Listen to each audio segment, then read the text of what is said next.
안녕하세요. 2019년 6월 18일 화요일입니다. 6월 17일 월요일 날 성창호, 우리가 잘 기억하고 있는 성창호, 그다음 조희연, 신광열, 이 세 판사들의 영장 기밀 유출이라고 하는 재판 준비 기일이 있었어요.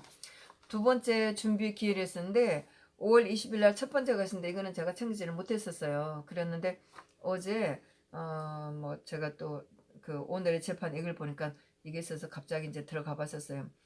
그 지금 임종원 법원 행정처장은 5월 말에 재판부 기피 신청을 냈기 때문에 지금 재판이 열리지 않아요. 그래서 그럭저럭 아마도 어쩌면 참 그렇죠. 지난번에 5월 달 초에 6개월 구속이 만기가 돼서 석방을 해달라고 했는데 석방을 하지 않고 6개월 다시 연장을 했으니까 아마 재판 거부를 해도 뭐 다시 구속된 상태로 이러고 있겠네요. 새로운 재판부가 정해질 때까지 이러고 있겠네요. 그랬는데 성창호가 보니까 이 지난번에 정은호 게이트 물론 뭐 이거 지금 재판 받고 있는 게 정은호 게이트 수사 기록 유출했다는 거예요. 조희연 판사하고 그랬는데 여기다 보면 성창호가 신광열 부장판사한테 보고서를 올린 게 위법이라는 건지 공모를 했다는 건지 또는 조희연이 신광열 부장판사한테 보고서를 올린 게 공모했다는 건지 아니면 성창호하고 조희연이 공모를 했다는 건지 세 사람은 공모를 했다는 건지 이게 명확하지 않아요. 그래서 이 변호사들은 세 사람이 공모했다고 사전 공모를 했다고 이거는 검찰이 풀면 쉬운 거다. 그리고 세 사람 공모했다고 구두 잡는 것이 공수장 일본주의 위배됐다고 볼 수는 없다. 공모상 비밀이냐 누설 했냐 뭐 이렇게 하면서 어떤 게 정확한지 잘 모르겠다고 이제 검사들은 얘기를 하는데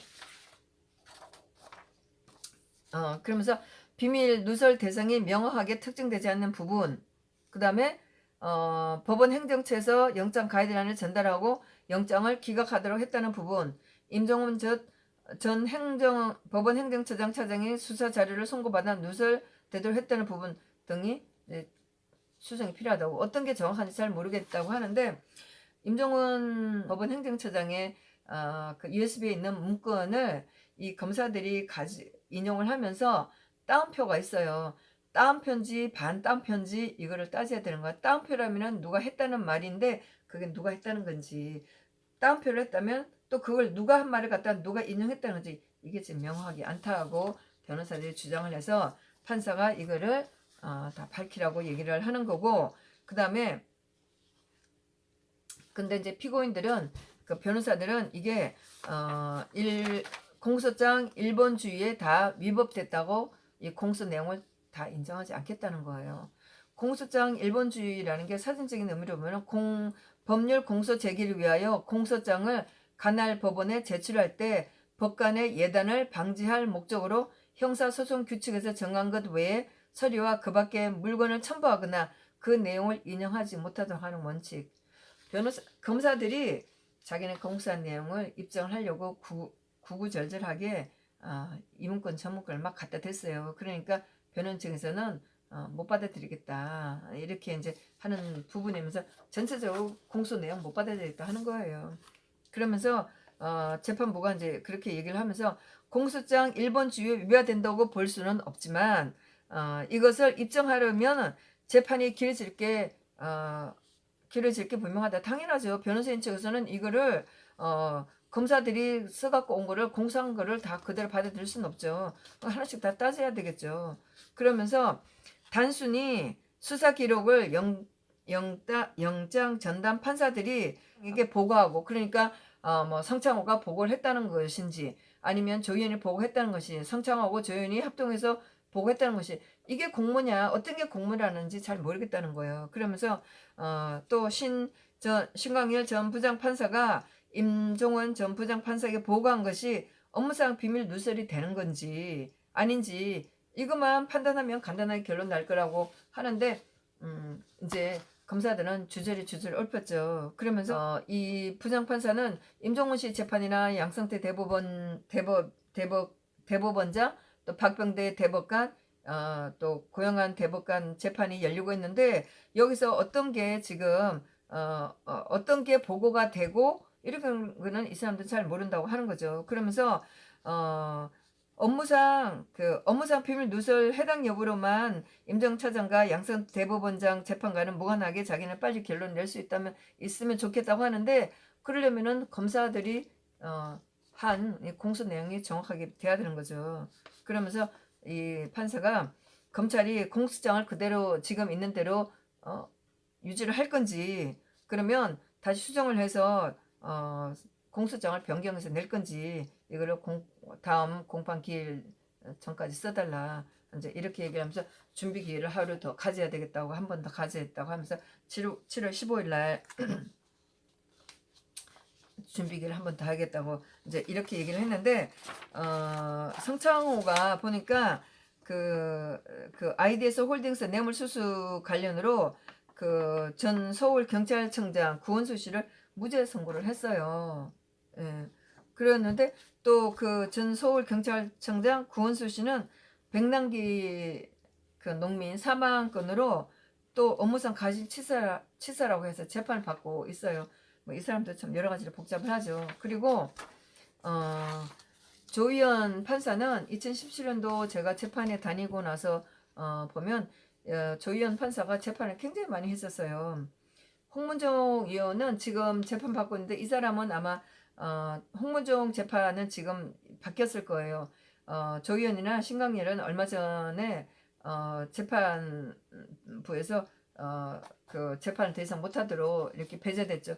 성창호가 물론 이건 정은호 게이트 수사 기록물 유출했다고 해서 검사들은 배제됐다고 하는데, 다분히 누가 봐도 성창호는 김경수를 2년 때린 것 때문에 이런 상황이 돼버린 거죠. 대통령 재판에서 공천 개입했다고 해서 2년, 특별활동비 했다고 해서 6년 때렸는데, 성창호는 정말 재판을 아니 그 사건 내용이랄까 아니면 세상살이를 모른다고 그럴까, 정말 몰라도 너무너무 모르게 엉터리 재판했어요. 공천 개입비 2년, 정말 문재인 하는 꼬라지를 보세요. 이 사람은 도대체 뭐 별나라에서 왔던 사람 같아요.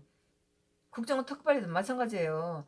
중앙정보부가 생긴 이래 국정원에 자금을 두고 입법부, 행정부 다 청와대 다 갖다 썼는데 대통령만 지금 유죄를 때린 거잖아요. 제가 검사들하고 판사들한테도 왜 박 대통령 문제가 되냐고, 노무현 거도 따고 김지영 거도 따라고 문재인 거도 까라고 제가 소리를 몇 번 질렀는데, 성창호가 등신처럼 이렇게 국정원 특활비하고 공천 개입비하고 국정원 특활비를 대통령이 이렇게 때리는 등신이에요. 거기다가 김경수 재판을 물론 재판은 얌전하게 잘 했어요. 그렇게 특별한 건 없이 잘 하고 그랬는데, 판결물은 근데 굉장히 잘했어요. 꼼꼼하게 밝히고 잘했는데, 다분히 좌파들 눈치 보느라고 그걸 2년밖에 못 때렸어요.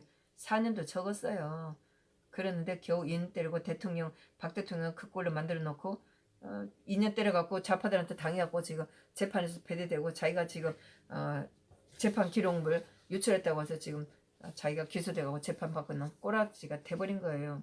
조희연 판사는 홍문종 이제 의원 재판받고 있는데 지금 바뀌었을 것 같고, 그 다음에 김경재 자유연맹 총재 재판 1심 했었고, 안중규 씨한테는 잘했어요. 뭐 6개월인가 이렇게 살고 나서 풀어줬으니까. 그리고 최경환 국회의원 했는데, 최경환 국회의원 때린 거는 조희연 엉터리였어요. 최경환 씨가 국정원에서 1억 받아가지고 썼다고 해갖고 5년을 때렸는데, 항소심에서도 5년을 똑같이 때렸어요. 아니 뭐 그 전병현 같은 경우 인간은 뇌물인가 뭐 롯데쇼핑 이런 데서 돈 받아갖고 한 6억 얼마가 이렇게 했는데, 그거를 그걸 가지고 5년인가 뭐 이렇게밖에 안 때렸고 구속도 안 시켰어요. 그런데 그 최경환 씨는 1억 받았다고, 국정원에서 1억 받아 썼다고 5년을 때렸어요. 그리고 허니마을 재판, 거기 있는 그 붙잡힌 사람하고 독일 교포 데이비드 윤, 최근에 또 문제가 됐던 대통령 재판하고 최순실이 대법원의 판결이 이제 곧 내려질 것 같으니까 또 데이비드 윤을 잡아갖고 대통령하고 최순실을 또 엮으려고 지금 검찰이 수작피고 있는 이 사건, 여기에 이제 제가 들어가 봤는데, 데이비드 윤 독일 교포가 최순실 팔고 다니면서 그 붙잡힌 사람하고 사기를 쳐갖고 3억 받은 게 있어요. 그런데 거기에 검찰이 나와갖고 이 붙잡힌 사람한테 너들 그 3억 받아갖고 대통령하고 최순실하고 나눠 가지려고 그러지. 이런 식으로 대통령을 패대기 친 그런 재판이었었어요. 그런데 조 의원이 판결문에 국정농단, 대통령과 최순실 공모한 국정농단 이런 단어를 쓴 거예요. 재판이 그 선고가 계속돼 있었기 때문에 이 헌인마을개발권으로 선고받은 그 사람한테 선고받은 걸 보고 저는 바로 나왔는데 제가 복도에 나왔고 너무 기가 막히고 소리를 막 쳤죠. 대통령 재판이 끝난 것도 아닌데 도대체 이 재판의 판사가 뭐를 한다고 최순실하고 대통령하고 공모했다는 말을 어떻게 이 재판했냐고. 도대체 그리고 그 재판하고 최순실하고 대통령하고 공모했다는 게 도대체 이 재판하고 무슨 상관이 있다고 그 말을 판결문 넣냐고요. 물론 헌인마을 재판관은 항소심에서 그 판사가 엉터리 판사가 대통령과 최순실을 공모한 국정농단이라는 말을 그 선고문에 또 썼어요. 재판이 개판이었었어요. 하여튼 이 헌인마을에서도 조 의원이 그런 엉터리 말을 썼기 때문에 제가 결코 조 의원을 좋은 마음으로 볼 수는 없었어요. 그리고 고영태 재판. 고영태가 사기친 게 여러 건 있었어요. 최순실을 이용해갖고 이름 팔고 다녀갖고 그 서울세관장이 필요하다고 하는데 인터넷으로 어떻게 인터넷으로 거기 서울세관장 될 만한 사람 1억서를 인터넷으로 긁어갖고 이건 유상영이가 한 얘기예요. 이랑 같이 있던 김수현이나 유상영은 나중에 그 최수원 씨 쪽 아니면 우종창 씨 쪽이 좀 유리한 정보를 준 사람이고 또 최수원 씨 재판에서 유리하게 증언을 한 사람이었어요. 그리고 또 고영태 재판에서 나왔는데 고영태가 나쁜 인간이라고 제대로 증언한 인간인데 하여튼 그런데 고영태는 뭐 사기 사건도 있었어요. 그런데 여기 재판에 들어가 봤는데 1년 6개월 때렸죠. 이거는 뭐 잘했다고 저는 생각을 해요. 하여튼 그랬었고 신현희 강남구청장 재판이 있었는데 신현희 강남구청장이 3건인가 재판을 받아요. 뭐 선거 관련으로 해서 받는 것도 있고 그 다음에 공범 횡령으로도 받고 있는데 어떤 재판인지는 제가 모르겠지만 하여튼 조 의원 물론 제가 재판에 들어가 보긴 했어요. 그랬는데 하여튼 조 의원이 신현희 국청장을 재판한 이런 것도 있었고 그 다음에 박지원 박 대통령에 대해서 나쁜 얘기를 한 건데 이거를 박지원이 또 무죄를 선고받았어요. 너무 뻔한 얘기예요. 뻔뻔스러운 박지원이가 그러면서 제가 그 어떤 재판에 들어갔더니 박지원이가 아주 당당하다고 박근혜 대통령을 증인으로 불러라고 소리치고 있더라고요. 하여튼 이런 재판을 제가 본 적도 있었어요. 그랬고 그 다음에 이영렬 대통령을 구속을 시키고 나가서 다들 보상을 받았잖아요. 100만 원씩. 그런데 또 어떤 인간이 30만 원을 떼어먹고 어떤 인간은 70만 받고 어떤 인간은 100만 원을 받고 대통령을 감옥소에 보내는 사례를 해갖고 뇌물 이런 거 사례를 받은 적이 있었는데 이거를 재판을 받았는데 이거 무죄라고 또 조 의원이 선고 때린 거였어요. 그리고 정강용 씨하고 손상대 씨 재판했는데 그 3월 10일 날 이 사건이 난 것 때문에 두 사람이 이제 재판을 받는 거였는데 제가 그날 들어가 봤는데 그날 3월 10일에 났던 막 저희들이 막 헌재를 쳐들어가자 했던 거 물론 뭐 손상대 씨 같은 경우에는 내가 사람들을 부축해서 선동해서 헌재를 쳐들어가려고 하지 않았다 이제 이런 거를 정리하는 그런 거였는데 그날 영상을 틀어줬었어요. 5분 10분 단위에 쳐들었는데 제가 보기에 조 의원이 엄청 놀라는 것 같더라고요. 그런 게 언론에도 안 나왔고 재판에서 처음 터는 거니까 얼마나 놀랐겠어요. 그래서 저는 재판이 좀 결과가 좋게 나올 거라고 했는데 조 의원이 두 사람에 대해서 별로 좋게 때리진 않았어요. 제가 그 선고 징역형은 제가 잊어버렸는데 2년인가 이렇게 때렸을 거예요 아마. 근데 결코 좋게 때리진 않았었어요. 예. 이렇게 재판하고 또 하성룡 KI 경영 비리라고 해서 하는 재판도 하고 그랬는데 지금은 또 이 재판은 딴 사람 하겠죠.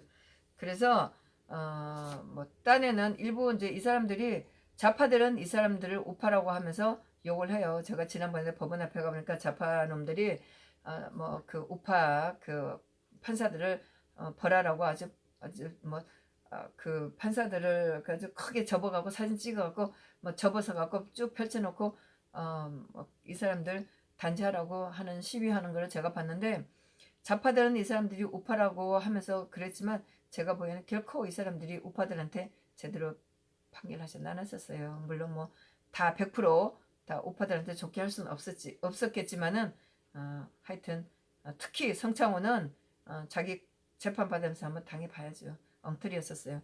그리고 정은호 씨 게이트라고 해서 지금 이 사람들이 받고 있는 영장 기밀 유출이라고 해서 주 재판은 그 정은호 씨 재판이에요. 정은호 씨가 제가 이제 하정 관련 일을 하면서 관련된 업체여서 제가 잘 알고 있었는데 참 관련된 업체에서 뭐 관심을 갖고 본 거였는데 정은호 씨가 그 2000년도쯤에 그 더 페이스샵이라 갖고 저가 화장품 회사를 만들었었어요.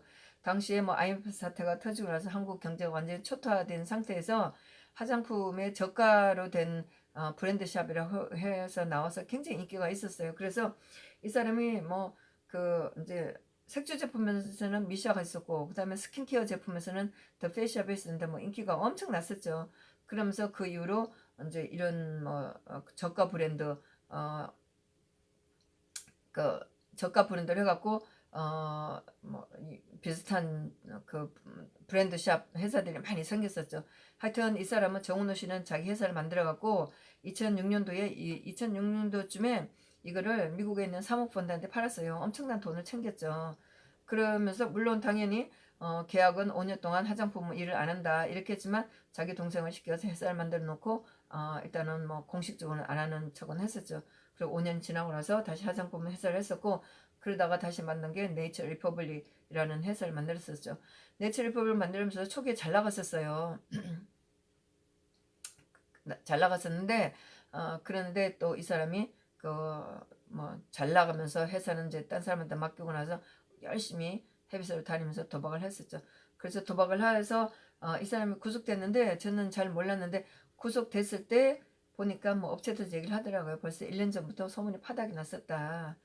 돈을 엄청 쉽게 많이 벌었기 때문에 결국은 도박을 하다가 이렇게 걸렸는데 이 사람이 재판을 하면서 그 보석이 될 줄 알고 그 자기 변호했던 그 변호한테 50억을 줬는데 보석이 석방이 안 됐어요. 그래서 그거를 돌려달라고 하는 중간에 변호사가 30억은 돌려주고 20억은 안 돌려주고 뭐 이래갖고 또 뭐 그 구치소를 갔다가 거기서 폭행 사건 일어나고 그래갖고 그 당시에 굉장히 하여튼 뭐 큰 사건들이 많았었어요. 그리고 정은우 씨는 또 롯데 그 면세점에 좋은 자리 차지하려고 신영자 씨한테 1억 2억 이렇게 줘갖고 신영자 회장은 또 그거 갖고 걸려갖고 감옥소에도 가고 뭐 하여튼 엄청 많이 얽혔는데 그때에 뭐 이 사람이 그 정은우 씨가 돈이 많아서 그런지 하여튼 자기 사건이 여러 가지 걸려갖고 판이 굉장히 커졌었어요. 그래갖고 걸린 사람이 엄청 많아요.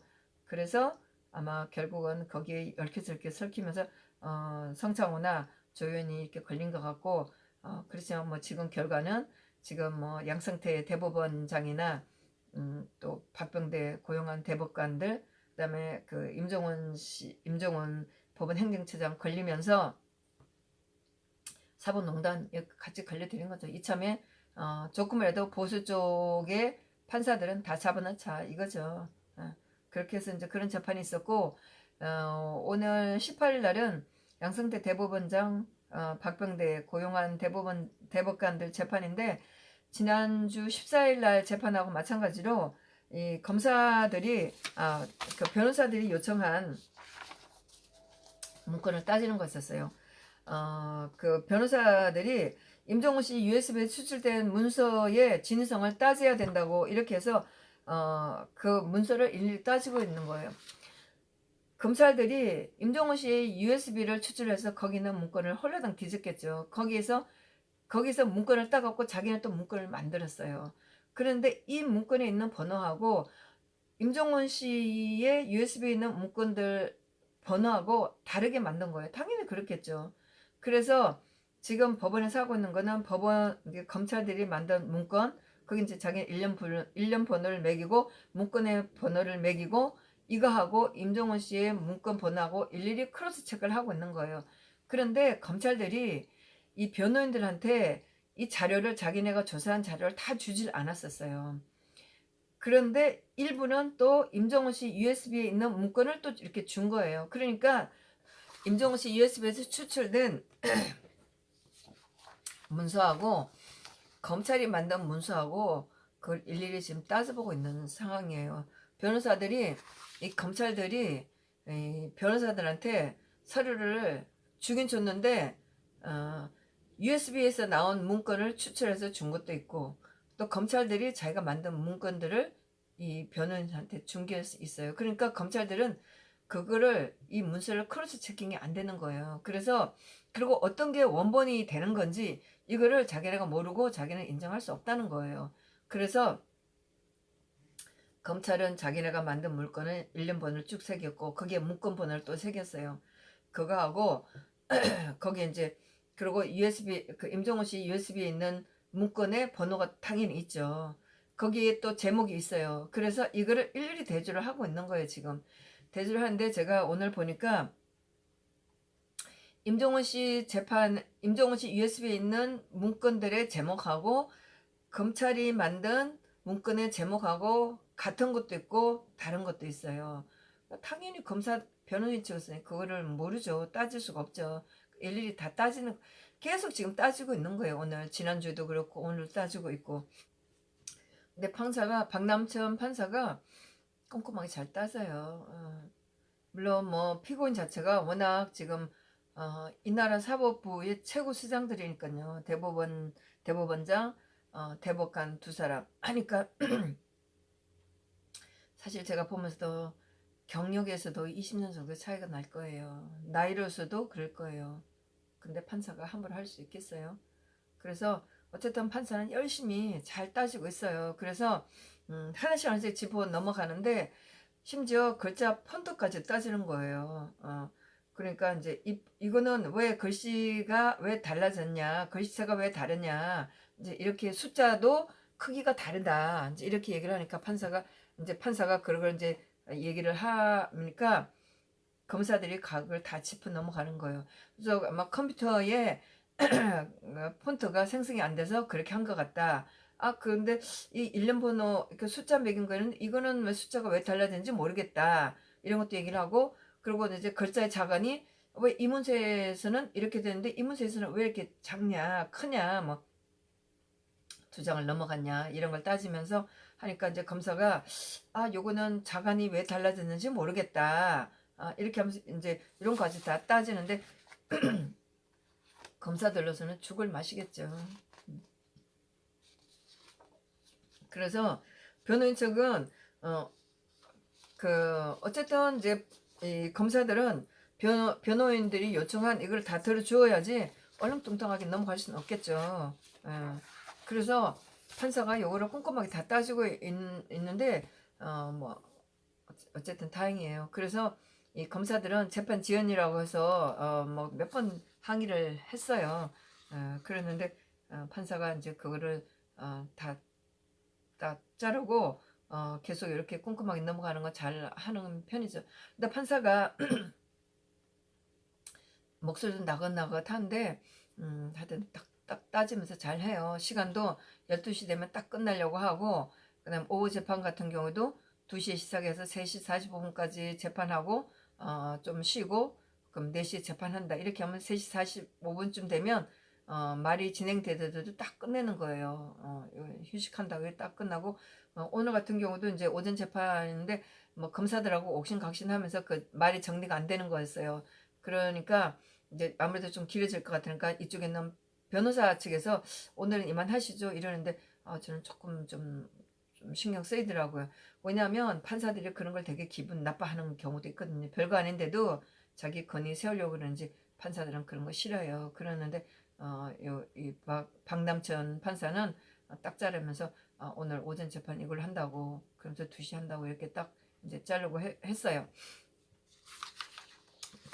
그랬는데 재판이 이제 끝나고 그런데 이제 이 판사는 재판 끝났다고 하면서 뭐 별로 이제 기대하지 않고 다 정리해서 바로 나가요. 그랬는데 재판이 이제 나가고 오늘은 사실 뭐 이러니까 기자들도 별로 없었어요. 아침에 제가 늦게 가고 11시 20분, 11시 한 10몇 분쯤 이렇게 들어갔는데 기자들도 별로 없어요. 뭐 적을 것도 없죠. 뭐 맞춰보고 있는데 적을 게 뭐가 있겠어요.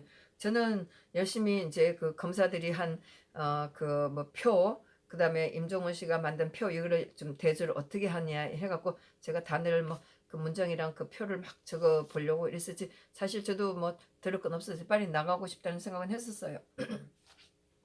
기자들은 기자들은 이제 없었고 그래서 끝났는데 이사 그 반평대 씨가 하는 얘기가 잘 들었어요. 명문이네 이렇게 하면서 검사들을 비꼬더라고요. 어쨌든 이제 검사들이 자기가 만든 문장들을 변명을 좀 막 했었으니까 그러니까 잘 들었어요. 명문이네 이제 이렇게 대답을 하는 거였었어요. 박병대 씨가 지난번에 6월 4일인가 그때 눈 수술을 갑자기 하게 됐었어요. 그래갖고 재판 한번 안 나왔는데 그날 제가 오전에 가니까 변호사들도 모르고 왔다는 변호사들 있었다고 하면서 갑자기 재판이 이제 그 열리지 않았었는데 그 다음날 재판이 열릴 때 검사들이 난리를 하더라고요.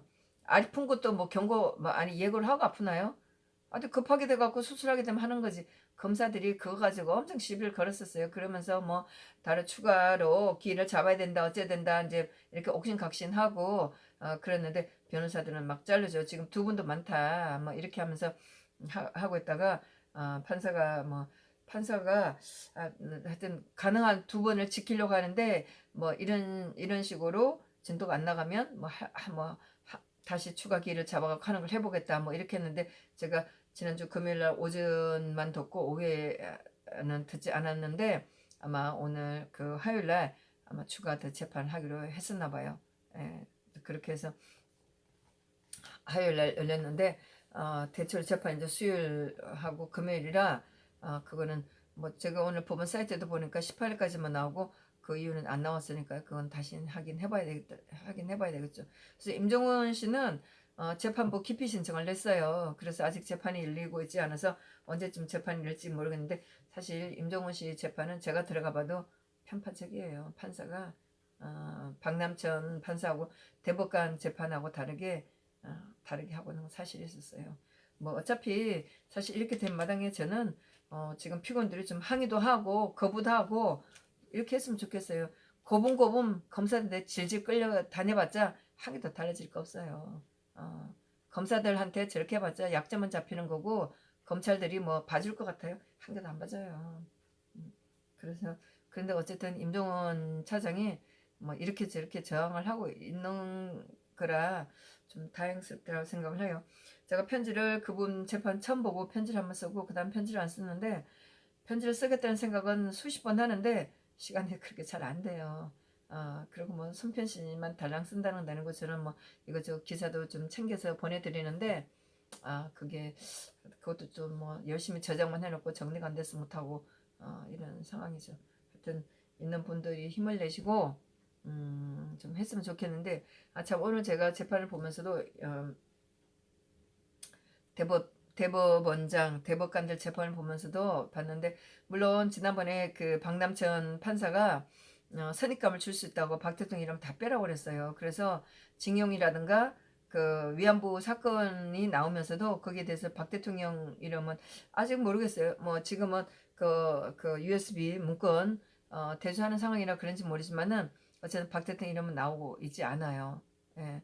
그랬는데 재판들 이렇게 막 서류가 빨리빨리 넘어가는 것을 봤는데 오늘은 그 이명박 대통령 때의 문건은 아니고 전부 다 박 대통령 시절에 2013년, 2015년 이런 막 문구들인데 그 재판을 했던 그런 내용들인데 보면서 참 너무나 어처구니 없더라고요. 대통령을 저렇게 감옥에 쳐놓고 지금 사법농단도 어마어마하게 지금 국가를 전복시키는 사건이에요. 박 대통령 시절에 했던 사법부에서 일어났던 모든 것을 뒤엎겠다는 거예요, 이게. 예. 지금 그거 하나하나 넘어가면서 그 검사들이 지금 넘어가면서 이 재판 이거 단죄를 할 정도가 되는 거예요. 사법 거래했다고 이게 지금 말이 되는 내용이에요. 전부 다 지금 온갖 재판을 전부 다 지금 뒤엎겠다는 거. 이 역사를 뒤엎어 버리겠다는 거예요. 뭐 재판을 어떻게 할지 모르지만 상황이 정말 웃기는 꼬라지죠. 그리고 윤석열까지 검찰총장에 앉혀놨으니까 아주 나라 망하는 지름길로 가고 있는 거죠. 하여튼 제가 재판은 양승태 대법원장 재판은 가능하다면 시간을 내서 가볼 생각이기는 하고 있고, 이번 주 목요일날 2시에 2시 반에 대통령 특별활동비 재판이 있어요. 지난번에 대통령 안 나오셨으니까 당연히 뭐 형식적으로 안 나왔다고 하고 이제 넘어가고, 목요일날 재판하면서 처음 재판이면서 결심으로 바로 끝나는 건데, 검사들이 공소 내용을 피트를 한다고 씹을렁 그리겠죠. 정말 기가 막히는 거죠. 지금 문재인 하는 꼬라지를 보세요. 아니 마누라랑 같이 돌아다니면서 세계 여행하고 있는데 이거 돈 어디서 났는데 다 밝혀야 돼요. 김정숙이 옷값 다 밝혀야 돼요. 대통령 특활비 제목이 뭔 줄 아세요? 대통령이 국정에서 돈 가지고 와서 사저 관리하고 기치로 받고 주사 맞고 옷 입었다는 게 특별활동비 제목이에요. 이러니 제가 어떻게 분노를 안 할 수가 있겠어요. 그리고 2시에 김경수 재판이 있어요. 그래서 뭐 김경수 재판은 이날 증인들이 꽤 나올 텐데, 뭐 대통령 재판 들어가서 검사들이 공소 내용 하다 보면 1시간이 넘게 아마 그러겠죠. 예. 그렇게 하고 그 다음에 이날 또 이날 오전에 김관진, 임관빈, 김태호 세 분의 그 사이버 댓글 달았다고 해갖고 재판 받았던 거 항소심 첫 번째 열리는 날이에요. 예. 그래서 뭐 그날은 특별한 건 없을 테고 또 공소 내용, 항소한 이유 뭐 이런 거 또 서로 간에 얘기를 하겠죠. 그래서 목요일 날은 오전에 일찍부터 재판에 들어갈 그런 상황이 되겠네요. 그리고 다음 주 24일 월요일 날은 건성동 선고가 있어요. 강원랜드 그 인사 추천한 거 가지고 재판인데 2시에 선고예요. 이날 동지들 많이 오셔서 건성동한테 아마 단죄를 내려줘야 돼요, 우리가. 네, 그리고 27일 날은 변희재 씨 재판 있고 또 김경수 씨 재판 있고, 이날 또 백년 전쟁 재판이 있는데 이게 항소심에 재판이 한 3번, 그러니까 4번 열렸는데 제가 이걸 한 번도 못 가봤어요. 이게 목요일에 열리는 건데 다른 재판하고 겹치기도 해서 못 들어가 봤었고, 지난번에 변희재 씨 재판이 취소되는 바람에 들어가 볼 수 있었는데 제가 임종원 씨 재판 들어가느라고 깜빡 잊어버리고 그때가 막 결심했는데 못 들어가 봤어요. 그렇게 해서 결국은 27일 날 그 선고가 내릴 텐데 제가 뭐 이거 들어가 보진 않았지만 또 이거 재판 무혐의 될 거예요. 뻔해요. 좌파들이 하는 짓이고 뻔해요. 정말 너무너무 기가 막힌, 그 누가 봐도 이 좌파들이 억지로 억지 부린 거고 이승만 대통령을 모욕 중에 한 건데 아마 무죄를 때릴 거예요. 이렇게 되면 이제 이걸 갖다 사죄 명예에 대한 건데 이거를 보는 거는 또 변희재 씨 재판하고도 관련됐기 때문에 사실 이것도 좀 관심 있게 좀 들어가 봐야 될 재판이에요. 네. 자기네들 좌파들의 명예는 명예고 우파들의 명예는 뭐 개똥처럼 취급하는 그런 재판인 거잖아요. 하여튼 어떻게 될지 두고 봐야죠. 네. 이게 무죄가 된다면 변희재 씨도 당연히 무죄가 돼야 되겠죠. 하여튼 그런 이렇게 저렇게 슬피고 있는 게 있어서 재판을 들어가 봐야 될 그런 재판입니다. 예, 오늘 재판 내용이었습니다. 감사합니다.